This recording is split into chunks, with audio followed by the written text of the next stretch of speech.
Si me preguntaran sobre la persona más amable del mundo, diría que es mi hermana Clementina. Fue un ángel guardián para muchos. Si el mundo se lleva a esas personas, ¿dónde está la justicia? Las lágrimas caían de mis ojos. Miré el ataúd de Clem, le di la palabra al sacerdote y me senté con nuestros padres. Mi hermana fue asesinada hace unos días en su apartamento, con el premio que Clementina recibió de la Sociedad Nacional de Hijas de la Revolución Americana, que lo otorga cada año a mujeres que ayudan a los desafortunados.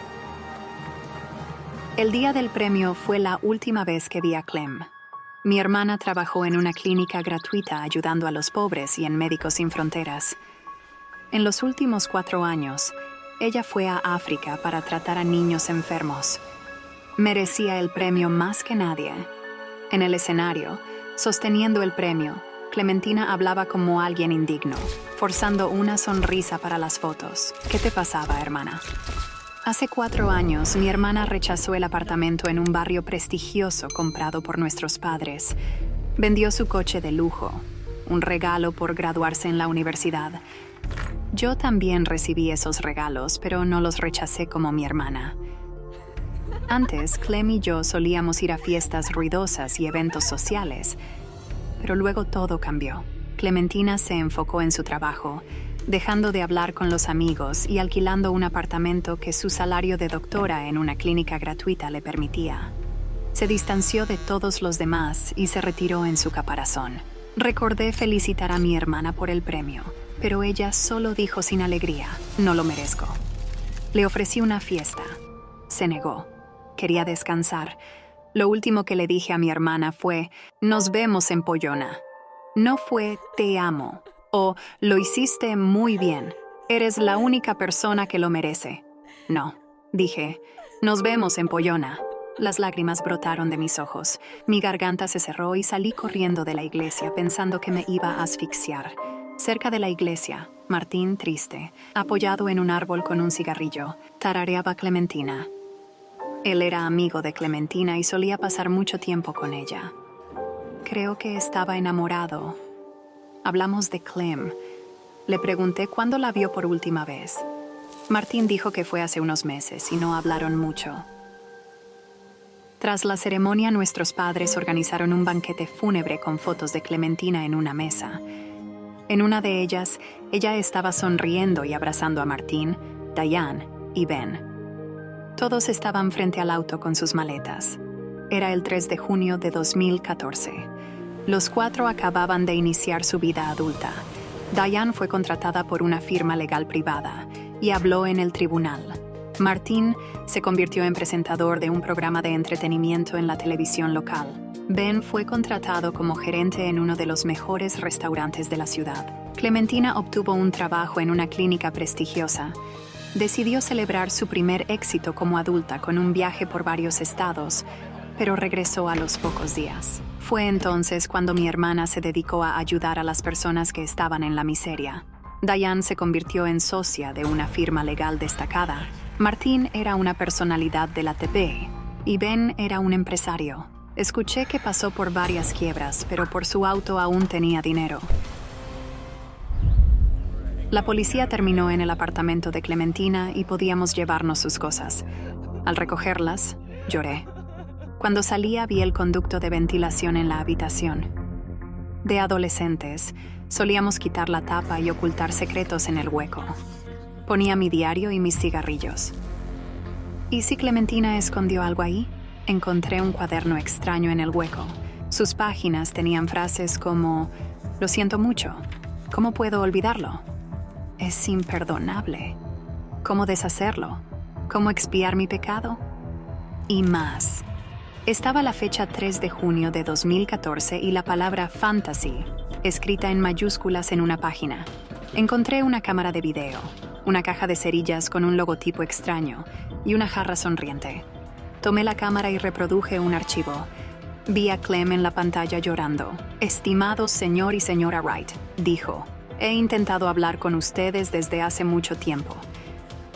Me siento abrumada y lista para asumir la responsabilidad. Mi hermana se quedó en silencio y miró hacia la puerta. Una voz masculina la llamó. Clem, ¿estás en casa?, tarareaba. Oh, mi querida Clementina. Mi hermana apagó la cámara.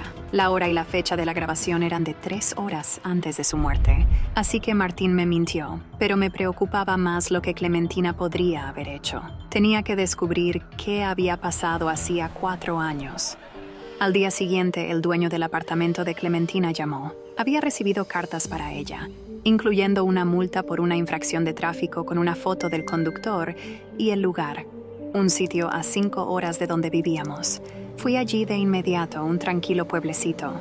Mostré la foto de mi hermana a los transeúntes por si alguien la había visto. Luego fui al hospital, pero nadie conocía a Clementina. En mi camino vi un restaurante con el logotipo de una jarra de cerveza sonriente, igual que en la caja de cerillas de Clem. Decidí pasar por allí. La mujer del mostrador fue amable y me ofreció su sopa de tomate. Un hombre entró saludándola a viva voz. Buenas noches, señora Wright. Sentí una descarga eléctrica. Mostré la foto de mi hermana y la reconoció. Dijo que Clem pasaba a menudo por su restaurante. Siempre pedía café y se sentaba en la misma mesa con expresión triste. La mesa que la dueña me enseñó estaba vacía, así que me senté y miré alrededor. Vi un tablón de anuncios con un joven sonriente de ojos azules. Billy Wright. El periódico decía que no volvió a casa el 3 de junio de 2014. La fecha del cuaderno de Clem tuvo relación con su desaparición. Al regresar decidí visitar a Martín. Elegí un lugar lleno de gente. Le pregunté por qué me había mentido. Resultó que él y Clem habían empezado a salir esa noche. Martín planeaba quedarse en casa de Clem. Pelearon y él se fue. Le pregunté por Billy. Martín se quedó congelado. Luego se levantó bruscamente. Adivinó que iría a la comisaría. Prometió contármelo todo si yo no revelaba el secreto. Hace 4 años, Martín, Clementina, Diane y Ben atropellaron a este joven con el coche por la noche. Diane conducía y se mareó. El joven estaba muerto. Encontraron su licencia en uno de los bolsillos. Así sabían su nombre. Temían por su futuro, así que enterraron el cuerpo en el bosque. 3 meses después, recibieron cartas anónimas. Alguien sabía lo sucedido y exigía $25,000 a cada uno para guardar silencio. La carta daba instrucciones de dónde y cuándo dejar el dinero. El siguiente año, todo se repitió. Los amigos recibieron las mismas cartas anónimas. Clementina no pagó. Martín se ofreció a pagar por ella, pero ella no aceptó. Esa fue la razón de su discusión en el día de su asesinato. Martín me dio detalles del lugar donde atropellaron a Billy, cerca de su ciudad. Fui allí, pero no encontré nada útil para mi investigación.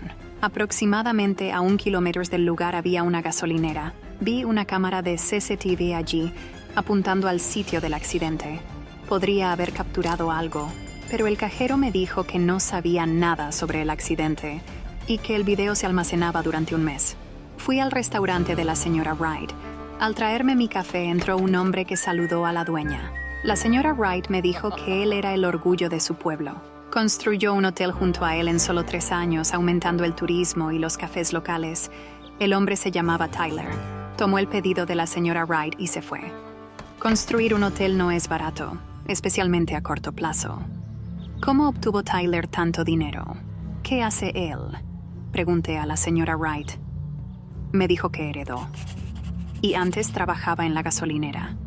El hombre vio el accidente, chantajea para obtener dinero y construir el hotel. Fui al hotel y me paseé por él. No sé lo que buscaba, pero Tyler salió. Le expresé mi emoción, prometiendo visitar el lugar algún día, y me apresuré a despedirme del asesino de mi hermana. De vuelta a casa, llamé a un detective y le pedí que averiguara la fuente del dinero de Tyler. No había herencia. El hombre fue condenado por vender drogas en la gasolinera hasta que el dueño se enteró. Él evitó el castigo y la policía lo dejó ir. Sospechaban que Tyler vendía drogas en el hotel y fue arrestado, pero él no tuvo nada que ver con el asesinato de mi hermana, ya que el accidente ocurrió cuando la gasolinera no funcionaba. Llamé a Diane y le pedí una reunión. Me citó en una cafetería en las afueras, ya que tenía otra reunión cerca. El estacionamiento estaba oscuro. Dejé coche y caminé al edificio. también oscuro.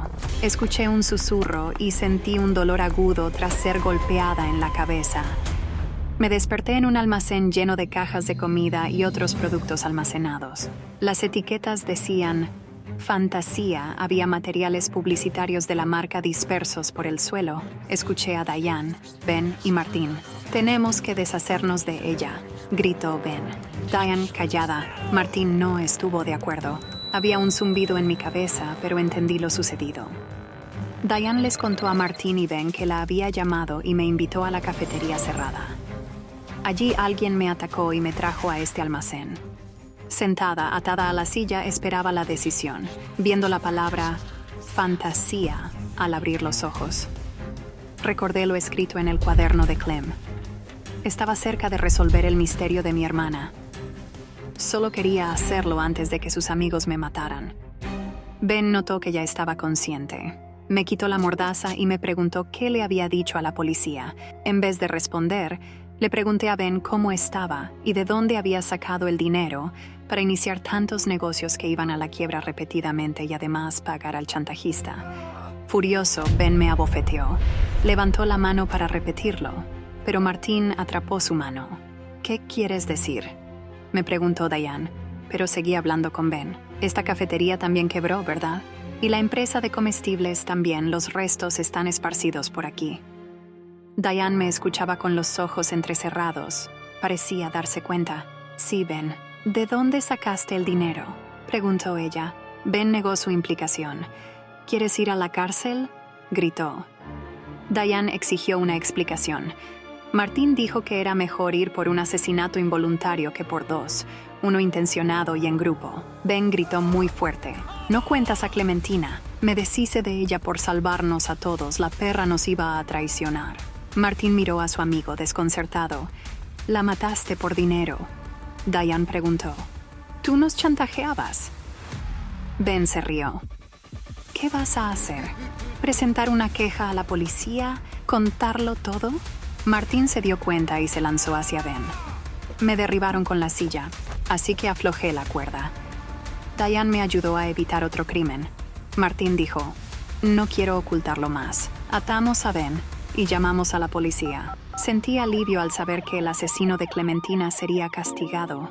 Sí, pero saber que la culpa carcomía el corazón angelical de mi hermana durante años me deprimió. Todos los días se castigaba por lo sucedido y deseaba arreglarlo. Reuniendo valentía, estaba lista para confesar, pero ella llegó tarde. El corazón de Clementina era amable y habría seguido así si viviera. Ahora, debo hacer el bien por ambas para que una parte de Clementina viva en este mundo. Me deslicé el tirante del sujetador y presioné llamar en la pantalla de mi portátil, esperando que Eduardo estuviera solo en casa. No lo habíamos hecho en mucho tiempo. Era el único chico en línea al que amaba en secreto en la vida real, y el único con el que realmente disfrutaba estar. El único del que no me escondía con mi rostro desfigurado. «Hola, cariño», empecé a decir, pero me detuve a mitad de la frase y grité. Una figura con máscara negra y traje completo estaba sujetando a Ed contra la pared, apuñalándolo. «¡Déjalo, déjalo!», grité entre lágrimas. Al oír mi voz, la figura negra se dio la vuelta. Ed se desplomó en el suelo y el asesino se volvió hacia mí. Su respiración bestial se hizo más pesada hasta convertirse en tos. Estaba paralizada de miedo. El extraño se inclinó sobre el teclado y un mensaje apareció en mi pantalla. «No llamas a la policía, Sophie. Pero no esperé a leer el resto y cerré el portátil de golpe. ¿Cómo sabía el asesino mi nombre? ¿Quién era? Señora, hable. Señora, ¿qué pasó? La voz del operador me sacó del caos de mi cabeza, tartamudeando. Le conté todo, ahogándome en lágrimas, y le di la dirección de Ed. Hace 5 años hubo un incendio en mi casa. Mi padre murió, pero milagrosamente fui salvada por Ed, mi vecino de enfrente. Pero, honestamente, hubiera preferido quemarme en las llamas. El fuego no perdonó mi rostro y desde entonces no podía mirarme en el espejo sin llorar. Estaba condenada a vivir con medio rostro monstruoso. Al salir del hospital, noté las reacciones de la gente al verme. La única sonrisa que iluminó ese día fue la de Ed. Llegó a recogerme del hospital con flores y me llevó a su casa y la de Guille. Sin embargo, al novio de Ed no le entusiasmaba tenerme como una nueva compañera en casa. Era la tercera en discordia. La vida se volvió insoportable. La vista desde la ventana de lo que quedaba de mi casa solo añadía más dolor. Tan pronto como recibí el dinero del seguro, alquilé una pequeña habitación y me mudé. Usé el dinero para pagar las deudas de mi padre, pero apenas cubrió la mitad. Me convertí en una reclusa. Tenía demasiado miedo de volver a la universidad y solo salía de noche. Encontrar un trabajo decente estaba fuera de mi alcance, pero tenía que trabajar para pagar las deudas de mi padre. Así es como terminé haciendo. Modelaje por webcam, un cuerpo bonito, un rostro fuera de cámara y dinero fácil. ¿Dónde más podría ganarme la vida? El único consuelo que tenía era hablar con Ed. Me cuidaba y me visitaba ocasionalmente. Nunca hicimos el amor físicamente, pero en algún momento comenzamos a hacerlo en línea. ¿Realmente lo disfrutaba? ¿O eran solo actos de bondad? Bueno, no importaba. Esos eran realmente mis momentos más felices. Le rogaba que no me pagara, pero me enviaba el doble de la tarifa de todos modos. Mi querido Ed, que ahora yacía allí, desangrándose. Empecé a llorar de nuevo. Me desperté de mis recuerdos con el sonido de un golpe en la puerta. De repente, pensé que podría ser el asesino. Señora, abra. Señora, ¿está bien? El operador probablemente había dado mi dirección a la policía, pero eso no hacía que fuera más fácil. Nunca tenía visitas, excepto las de Ed, pero tenía que dar mi testimonio por su bien. Cuando terminó el interrogatorio, los oficiales me dieron una noticia que casi me hace saltar el corazón. Mi Ed estaba vivo, pero su situación era crítica. Estaba en coma y con ventilación mecánica. Un pensamiento atravesó mi mente. ¿Y si el asesino vuelve por él? Antes de poder compartirlo con los oficiales, sus radios crepitaron. Patrulla 451. El sospechoso está detenido en la escena. Pregunté de quién estaban hablando y me quedé boquiabierta con la respuesta. Hablaban de Guille. ¿Podría haber atacado a Ed después de enterarse de nuestras citas en línea? Los oficiales se ofrecieron a llevarme a un lugar bajo su protección, pero incluso la amenaza a mi vida no podía hacerme vivir con gente. Así que rechacé la oferta. Los policías se despidieron y desaparecieron tras la puerta, llevándose mi portátil para examinarlo. Tenía el video del ataque y todas mis sesiones de webcam. ¿Quién podría querer matarte, Eddie? ¿Fue Guille? ¿O alguien más? Tenía que averiguarlo porque yo podría ser la siguiente. Después de todo, no seguí la orden del asesino y llamé a la policía. Hace solo unas horas vi tus publicaciones desde el bar y estabas feliz. Espera, las publicaciones... Necesitaba revisarlas. Aquí estás abrazando a Guille. Aquí están los dos bebiendo junto a la gramola. Espera un segundo. ¿Quién está contigo? Es tu vecino, Juan, que acaba de salir de prisión. Nuevamente, el exconvicto siempre estaba drogado. Y le tenías miedo. ¿Por qué estaban juntos en el bar? ¿Qué pasó entre los tres? Necesito hablar con él. Pero primero, Ed, caminando por la calle, sentí como si me estuviera quemando de nuevo. La gente apartaba la mirada y cruzaba al otro lado de la calle. El mundo no había cambiado desde que me escondí en casa. Un policía estaba de guardia fuera de la habitación del hospital. La adrenalina aceleró mis pensamientos. Corrí hacia la sala de enfermeras. Agarré una bata de enfermera y, en un momento, me acerqué a la puerta. El policía se levantó para recibirme y me aparté el cabello de la oreja, revelando la mitad cicatrizada de mi rostro. Funcionó. Como siempre, me deslicé en la habitación sin problemas. Mi corazón se encogió. Mi Ed yacía allí, conectado a 1000 máquinas. Bajo la manta, sentí su mano y... ¿qué era eso? Sentí un anillo de compromiso en su dedo anular. Significaba que Guille finalmente le había propuesto matrimonio. La puerta se cerró de golpe. ¿Qué haces aquí? Un oficial severo clavó su mirada en mi rostro. Nos reconocimos. Era el señor Rivera, el detective jefe y el padre de Ed. Señor Rivera, vine a visitar y mire, el anillo. Rivera me dio una bofetada tan fuerte que el anillo voló de mi mano. Sal de aquí y no te atrevas a mostrarme eso. Monstruo. Se detuvo a mitad de la frase. Sacó un inhalador de oxígeno y tomó una respiración profunda. Luego, gritando, continuó. Esta depravación es lo que lo llevó a esto. ¡Sal de aquí!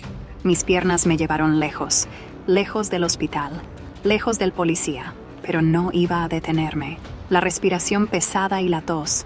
Eso era lo que mejor recordaba del video. ¿Podría Rivera haber atacado a su hijo por su homofobia? Suena estúpido, pero tal vez ese era su plan. Fingir el ataque y culpar al prometido de su hijo. La cinta amarilla que decía escena del crimen estaba en la casa de Ed y Guille, pero necesitaba la de enfrente, donde vivía Juan, y que estaba sobre las cenizas de mi antigua casa. Al gobierno no se le ocurrió nada mejor que construir una choza barata allí, donde todo tipo de personas vivían, hasta que el ex convicto Juan se instaló. Podría haber atacado fácilmente a su vecino por dinero para su próxima dosis. La puerta estaba entreabierta. Di un paso adentro. El miedo me agarró el cuello con dedos helados. Mi visión se nubló y el aire olía a humo. Lo recordaba todo como si hubiera sido solo un día atrás. Caminé hacia la sala de estar y mis ojos se abrieron de par en par. En la mesa había un anillo igual al de Ed. Entonces, era el anillo de Guille. ¿Qué hacía aquí? Agarré el anillo y entonces oí un susurro. Crucé el pasillo. Me acerqué de puntillas a la puerta del dormitorio y espié por la rendija. ¡Oh Dios! Una figura negra estaba hurgando en los cajones. Definitivamente era él. Contuve un grito y di un paso atrás, pero maldita sea. Derribé un jarrón y se estrelló contra el suelo. En un segundo, la figura negra se movió hacia mí. Paso, paso, sibilancia, tos. ¿Podría el detective Rivera haber llegado aquí más rápido que yo? Pensé, enfrentando una muerte inminente. Te lo advertí. Dijo la figura con voz áspera. Me quedé helada, incapaz de moverme. El extraño respiró en mi cara, pero no se apresuró a atacar. De repente, oía a alguien entrar. Una voz borracha. ¿Quién está ahí? Sin esperar un segundo, la figura negra saltó por la ventana. En un momento, un gigante tatuado y corpulento estaba delante de mí. Caí de rodillas y lloré. Juan resultó ser bastante hablador. Nos encontramos por casualidad en el bar. Los chicos me invitaron a una bebida como despedida. ¿Despedida? Pregunté desconcertada. Sí, uno de ellos propuso matrimonio y el otro lo rechazó, pero se separaron como amigos. Contuve la respiración. ¿Podría ser por mí? Mientras tanto, Juan continuó. Cuando el bar cerró, fuimos a la casa de los chicos. Luego Guille y yo corrimos al supermercado para conseguir más alcohol. Me puse su anillo para mostrar cómo abrir una cerveza con él. Así es como lo consiguió, pensé. Y luego volvimos a su casa. Guille corrió hacia Ed y yo perseguí al bastardo, pero no lo atrapé. Solo agarré esto en la puerta. Debe haber estado buscándolo. El bastardo. Me quedé muda. Juan sostenía un brazalete con mi nombre, el que le di a mi padre por su cumpleaños el año del incendio. Con manos temblorosas, tomé el brazalete y me despedí de Juan. Los pensamientos claros regresaron solo por la mañana. Juan y Guille no estaban involucrados en el ataque, a pesar de que el detective Rivera pensaba lo contrario. Pero él tampoco era el asesino porque no podría haber llegado a la casa de Juan antes que yo. Entonces, ¿quién era esa figura negra? Alguien que tenía el brazalete de mi padre. Alguien que respiraba pesadamente, posiblemente debido a quemaduras en los pulmones. Mi cabeza comenzó a girar de nuevo. Decidí que necesitaba ver el video nuevamente con cuidado. La respuesta podría estar allí. Pero la policía se llevó mi portátil. Cuando fui a buscarlo, había desaparecido. Rivera tenía un día libre. Su asistente sugirió que lo podía haber llevado a casa. Por suerte, conocía su dirección. Desde el patio trasero de la casa de Rivera se escuchaba el sonido de una motosierra. Eché un vistazo desde la esquina. El policía estaba cortando madera. Esta era mi oportunidad. Me deslicé en la casa por la puerta trasera. Por suerte, mi portátil estaba a la vista. Lo agarré y me apresuré hacia la puerta. En ese momento, escuché que la motosierra ya no funcionaba. Al momento siguiente, estábamos cara a cara. ¿Tú otra vez? Gruñó Rivera empujándome fuerte. Dejé caer el portátil y me caí junto a él. Se lanzó sobre mí y comenzó a ahorcarme. Traté de luchar, pero ¿cómo encontraría la fuerza contra el fuerte policía? La conciencia comenzó a desvanecerse. Otro segundo, y todo habría terminado. Tomé una respiración profunda. Algo derribó a Rivera de encima de mí. Algo negro. El asesino de Ed sujetó al policía contra el suelo. Suéltame, Roberto. Sé que eres tú. Roberto. Ese era el nombre de mi padre. Rivera agarró a la figura negra por la cabeza y le arrancó la máscara. Delante de mí estaba el rostro quemado de mi padre, pero todavía no podía recuperar el aliento para hablar. Corre. dijo mi padre con voz ronca hacia mí, y en un segundo, Rivera lo lanzó lejos. Me ocuparé de ella, como tú lo hiciste con mi hijo. Lo arruinaron todo. Escuché la voz ronca de mi padre. ¿De qué estás hablando? Finalmente logré hablar. Mi padre se volvió hacia mí. Del incendio que fingimos. Las sirenas aullaban. Cayendo al suelo, lancé un grito. Cuando escucho que este mundo fue creado por hombres, siempre pienso que esa es la razón por la cual es tan cruel. La empresa de mi padre debía dinero a los jefes del crimen de la ciudad. Iban a quitarle todo, incluida la casa. Le pidió a nuestro vecino Ed que involucrara a su padre, el detective Rivera. Juntos, planearon un incendio para obtener el dinero del seguro y luego dividirlo. Para asegurarse de que los mafiosos no nos buscarían, querían fingir nuestras muertes usando cuerpos de la morgue. Se suponía que mi padre debía llevarme con él y desaparecer para siempre. Se preparó de antemano un poder general para el pago del seguro a nombre de Rivera. Pero él cambió el plan para quedarse con todo. Cuando Ed se dio cuenta de que no salíamos de la casa en llamas, supo que algo andaba mal. Rivera en realidad nos había encerrado. Ed no era un asesino, así que abrió la puerta y me sacó. Cuando volvió a buscar a mi padre, él ya no estaba. De alguna manera, mi padre llegó a un hospital de otra ciudad, donde fingió que estaba loco. Legalmente recibí el dinero del seguro, lo que arruinó el plan de Rivera. Todo este tiempo mi padre no sabía que Ed me había salvado y vivió solo para vengarse. Tan pronto como se recuperó, regresó para vengarse. El detective Rivera inicialmente sospechó de Guille, pero lo descubrió todo cuando interrogó al ex convicto Juan. Cambió el informe de ese interrogatorio. Para Rivera ya estaba bien incriminar al prometido de su hijo porque odiaba su relación. Sentada en el estrado de los testigos junto a Guille, pensé en una cosa. Los crímenes, como los manuscritos, no se queman, y todos los secretos, tarde o temprano, salen a la luz. Realmente espero que a Rivera lo traten en prisión como siempre tratan a los policías. En cuanto a mi padre, no sé si alguna vez podré entenderlo. Solté la mano de Guille y me levanté. Juro decir la verdad, toda la verdad y nada más que la verdad. Y también juro no esconderme del mundo nunca más. Por Ed, que ya salió del coma en el hospital. Y por nuestro futuro juntos. Ed rechazó a Guille porque quería estar conmigo. Guille lo dejó ir y nos dio su bendición. Mi nueva vida apenas comenzaba.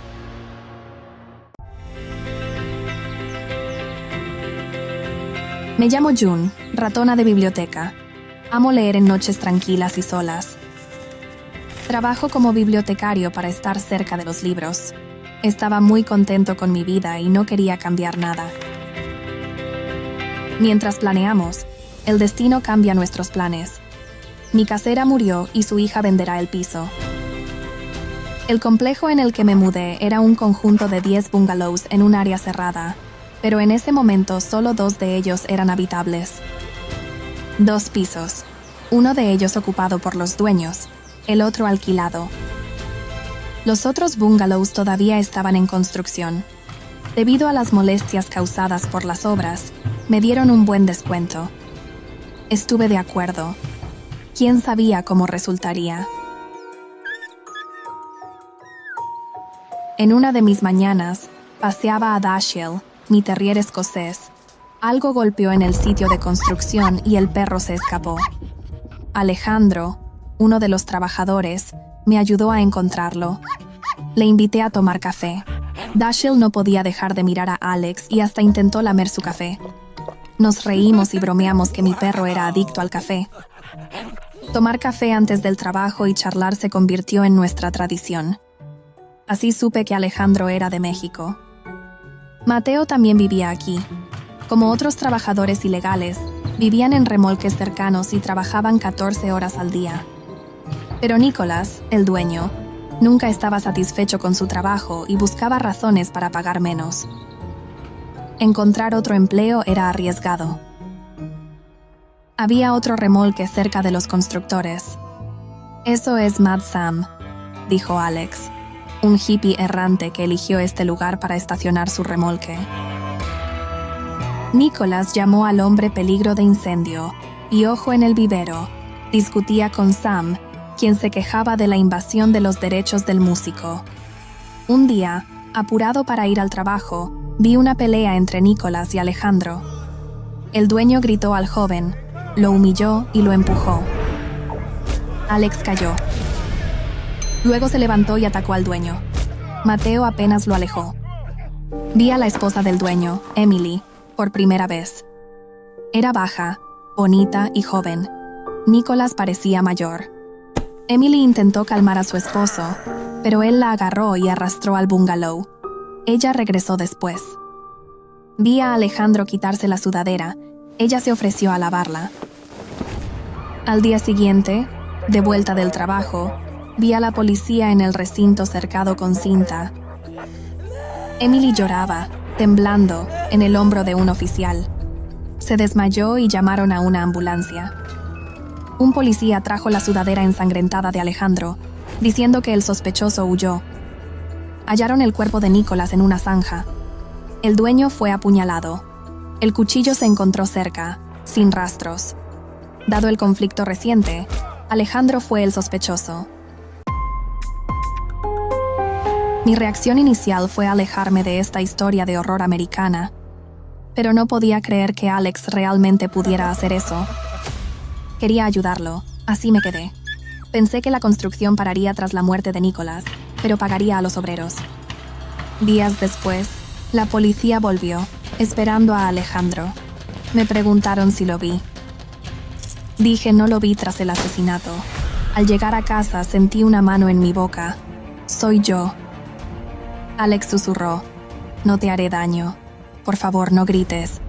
Asentí en acuerdo y él me dejó ir. Me dijo que se escondía de la policía y pensó que no lo buscarían en mi casa. Vio dónde dejé mis llaves y las usó. Tras una pausa, negó haber matado a Nicholas. Entendí que cualquiera podría tomar su sudadera. Después de que la policía dejó el lugar, Alex también se fue. Acordamos que le contaría todo lo que descubrí esa noche. Me desperté con voces afuera. Me acerqué a la ventana, pero estaba oscuro y no podía ver nada. Pero justo cuando estaba listo para volver a la cama, vi a un hombre que se tambaleaba hacia los remolques. Luego cayó y dejó de moverse. Era Mateo. Estaba inconsciente. Emily estaba presente y asustada.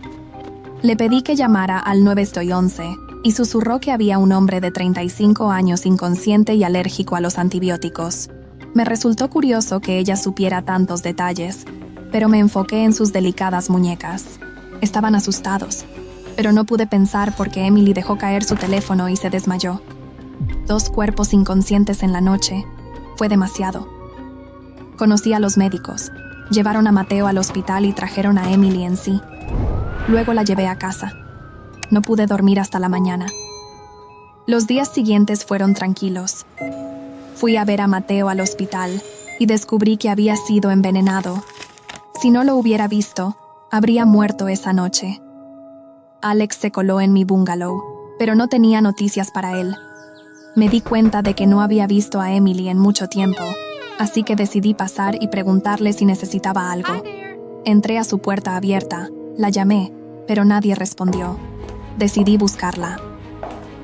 No estaba en la habitación de al lado, pero vi una maleta casi llena en el sofá. Junto a ella había un álbum de fotos abierto. Emily obviamente estaba mirándolo cuando algo la distrajo. Me quedé allí, pasando sus páginas, viejas fotos familiares, una hermosa pareja joven con una niña, Emily y sus padres aparentemente. La foto de Emily de niña posando con un hombre llamó mi atención. Sí, fue Nicholas. Pero no podrían estar saliendo cuando Emily estaba en la escuela, ¿no? Verifiqué el lado opuesto de la imagen. Había algo escrito allí que luego fue cubierto con corrector. Encendí la lámpara y acerqué la imagen a la luz, esperando poder leerla. Funcionó. Para mi ahijada de su padrino, decía la firma. El amor puede unir a personas diferentes, creando uniones extrañas. Una mujer puede vivir con su yerno, o un hombre puede tener una aventura con su nuera, pero nunca había oído hablar de un padrino y su ahijada. Me encontré con un sobre con recortes de periódico. Los titulares eran aterradores. Magnates inmobiliarios muertos en su hogar. Tragedia en la fiesta de Navidad en la mansión del millonario. La heredera de John Graham intentó suicidarse. Solo leí estos antes de oír el portazo de la puerta principal. El sobre incluía un testamento para Emily. Pero ni lo miré. Puse las cosas donde las había encontrado y me apresuré al pasillo. El dueño no esperaba encontrarme aquí. Murmuré que estaba preocupado y me escapé. Necesitaba hablar con Alejandro, pero el remolque de Mad Sam desapareció después de la visita policial. No tenía los contactos de Alex antes, así que tuve que esperar hasta que él apareció por sí mismo.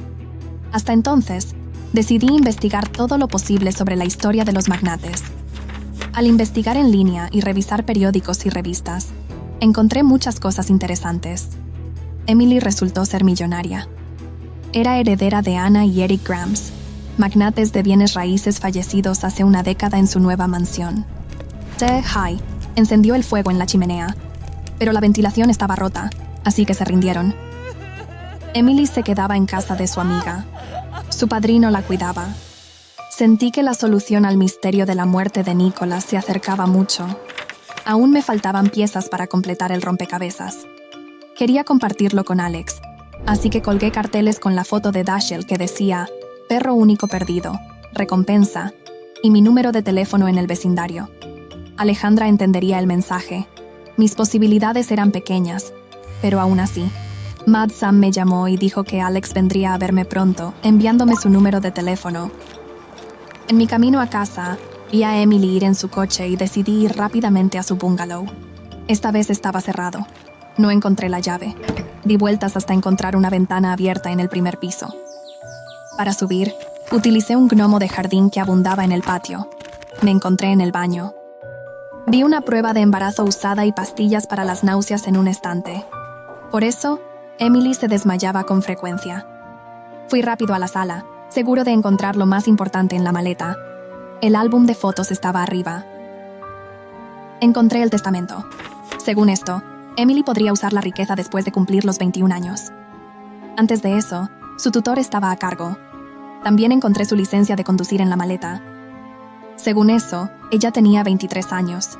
Nicholas cuidó de su ahijada y ella se quedó con él en lugar de vivir su propia vida. De repente, me di cuenta que debía irme antes de que Emily cogiera su licencia, lo cual ocurrió después. Por suerte no estaba en casa. Al día siguiente, llamé a Alex al regresar del trabajo. No respondió. Al acercarme a mi bungalow, vi la puerta abierta y pensé que él estaba adentro. Entré diciendo, «Hola, ¿por qué no respondes a mis llamadas?» «¡Corre!» Alejandro, sentado junto a la chimenea con el brazo torcido de manera antinatural, gritó. La puerta tras de mí se cerró de golpe. Tarde, oí la voz de Emily. «Junio, si quieres ser parte, adelante. No intentes jugar conmigo, tengo una pistola». Vi que Alex estaba esposado a la rejilla de la chimenea. Emily me puso una esposas en la muñeca y me ordenó sentarme junto a él y enlazar la otra a la reja. Ella dijo que me vio buscando el remolque de Mad Sam y colgando carteles del perro perdido, que paseaba 2 veces al día. Ella entendió que buscaba a Alejandro y tenía razones para colarme en su casa. Emily vio sorpresa en mis ojos y explicó que había encontrado la horquilla que vi en mi cabeza en su baño. ¿Notas lo tranquilo hoy?, ella preguntó. Despedí a todos. Nadie escuchará disparos. Dejaré la pistola con Alejandro. Al encontrarte, creerán que él te mató y se suicidó. Dijiste, has ideado un buen plan. ¿Pero qué le dirás a tu hijo? ¿Por qué mataste a su padre? Emily parecía poseída por el diablo. ¿Padre? ¿De mi hijo? Prefiero morir a permitir eso. El disgusto deformó su bonita cara. Emily habló. Todos los cargos que la habían agobiado por años, finalmente fueron liberados. Tenía 13 años cuando sus padres murieron. Nicholas se apoderó de todo y la controlaba, verificando su ubicación, acciones y gastos. No quería perder su empleo, así que limitó la comunicación de Emily con los demás y pronto la presentó como su esposa. Ella culpó a Nicholas por la muerte de sus padres. Él construyó la mansión en la que se mudaron. Él estaba en la fiesta, pero se fue antes de que murieran sus padres. Demasiadas coincidencias. Probablemente sabía del testamento y planeó todo de antemano. Emily intentó suicidarse, pero Nicholas la salvó y amenazó con enviarla a un asilo y asegurarse de que no accediera a su dinero tras su muerte. Tuve que actuar, dijo Emily, pero ¿qué podría hacer yo solo? Entonces, ella comenzó una aventura con Mateo. El embarazo no estaba en sus planes. Fue un accidente. Nicholas se enfureció al saberlo. Fue la primera vez que la golpeó. Emily tomó el cuchillo y lo apuñaló por la espalda y varias veces en el corazón. Luego, manchó la sudadera de Alejandro con la sangre de Nicholas y la puso en su remolque mientras tomábamos café. Mateo la ayudó a poner el cuerpo en el hoyo. ¿Y luego envenenaste a Mateo?, pregunté. ¿Crees que no dará pruebas al saber que lo usaste? Me ocuparé luego, dijo Emily, poniendo la pistola en mi cabeza. Tenía miedo. Cerré los ojos. El disparo sonó, pero no morí. Alejandro me empujó lejos. Emily le disparó, pero falló. La policía irrumpió en la casa. La empujó al suelo. Le quitó el arma. La esposó. Resultó que Alex llegó con Mad Sam, quien se quedó cerca por si necesitábamos huir. Sam se dio cuenta de lo que Emily planeaba. Llamó a la policía. Dimos testimonio. Alejandro enfrentó la deportación. Dijimos que estábamos comprometidos y presentamos la solicitud de matrimonio. Así cambia tu vida. Planeamos, pero el destino actualiza nuestros planes. Aprendí que el amor hace milagros aún sin sospecharlo. Este problema empezó por amor. Y luego, el amor me salvó.